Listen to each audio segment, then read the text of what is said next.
Hello, Mrs. Brown. Hello. Can you please introduce yourself as well as tell us a little bit about the purpose of this video? Yes, my name is Kamora Brown, and I completed a group leader project for my HSCO 511 course, Group Dynamics.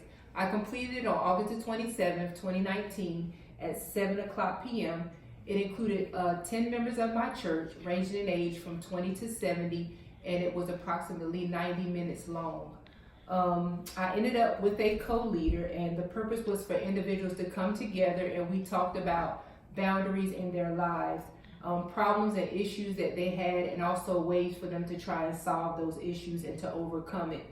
This was a new group. It's not a group that existed in my church, but it was a new group that I started for the purpose of this assignment. Okay, so next question. How did the meeting progress from start to finish? Well, I started the meeting with an introduction, and I started to tell them what the topic was as far as the group and what would be discussed and what we would talk about, and also the expectations as far as the confidentiality and all of that. And then we started the meeting with a warm-up exercise which lasted about 10 minutes. I put the groups in small dyads, and I did them with just a pair. So it was just two people, and we did a warm-up exercise called Advancing Boundaries.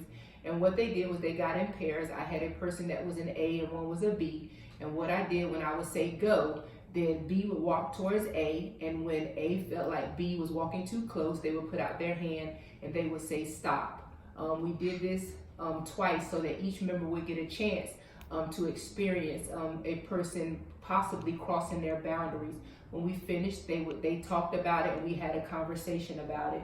And this was interesting because in the book by Jacobs, Schimmel, Mason, and Harville, they talked about doing dyads and how this sometimes is something that's very effective in groups. And also what I did after that, we talked about boundary types and what boundary types were. And after we did the dyads, they actually started to be very energetic, and they also took part in answering questions and kind of being effective.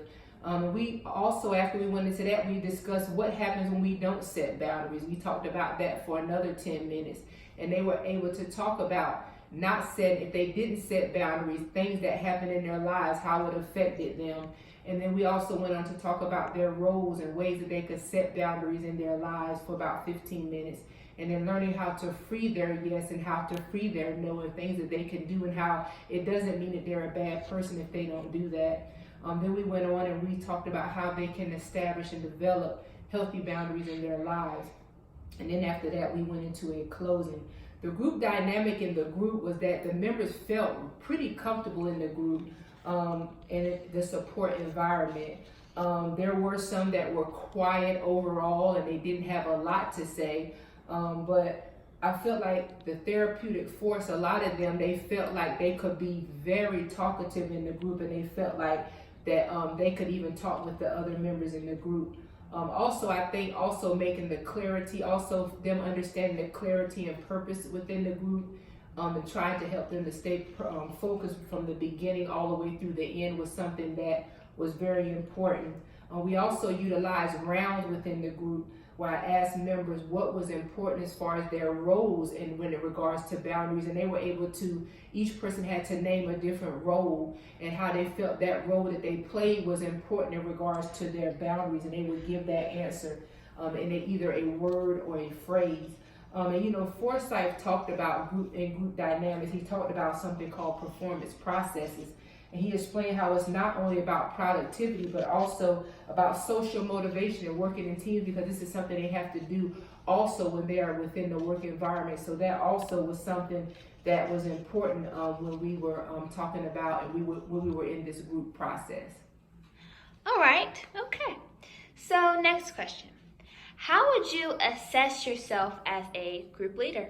I felt pretty good, especially with being with the group. I felt like I was pretty supportive in the group. I was able to, like I said from the beginning, to clearly have them to understand the clarity and focus within the group. I was a little nervous, but I didn't let that show. I felt like I handled the group pretty well. I was an active listener when I needed to be a listener. When I needed to support, I was very supportive. I did have to intervene on a person that, I had to intervene a couple of times when we kind of was quiet, when some people was quiet. There was also somebody that had gotten off topic, and I wish I had to intervene, but I didn't intervene at that point when there was a person that got off topic. And I think because I felt kind of nervous because that was a person that went to my church, and I feel like I was going to be rude if I did not, if I had to say something to them. So that was another thing. I think something else I could have done better, it was scanning, was kind of looking around when one person was talking, kind of seeing how some of the other members in the group were reacting, and I kind of didn't do much of that, the scanning. Also handling the member that was unfocused, going back to that, and discussing something that was not related to the group topic. I think I could have done better with that. Something else I did I thought was pretty good was self-disclosure. And also using myself as a motivation and using examples of myself. I think that was also something I think I did pretty well. Okay, last but not least, what are some highlighted things that you have learned and feel you can take away from this meeting as you move forth in the future? I think some of the most important takeaways from the meeting is understanding that leading groups, it can be challenging at times. It's not going to be something that's always going to be easy. But also it can be a great experience when you're well organized and you are focused as a leader. You have to go with confidence. You can't go in being nervous. You have to show that you can lead and that you can set the precedence in the environment. And like I said before, I was nervous going in, but I didn't show that on my face. I went in knowing my topic, using the skills that I did know, and I just went forth with those. I didn't try to use any techniques that I was not comfortable with. I kind of stayed with what I was comfortable with. It was a practice. It's something that, I was new with.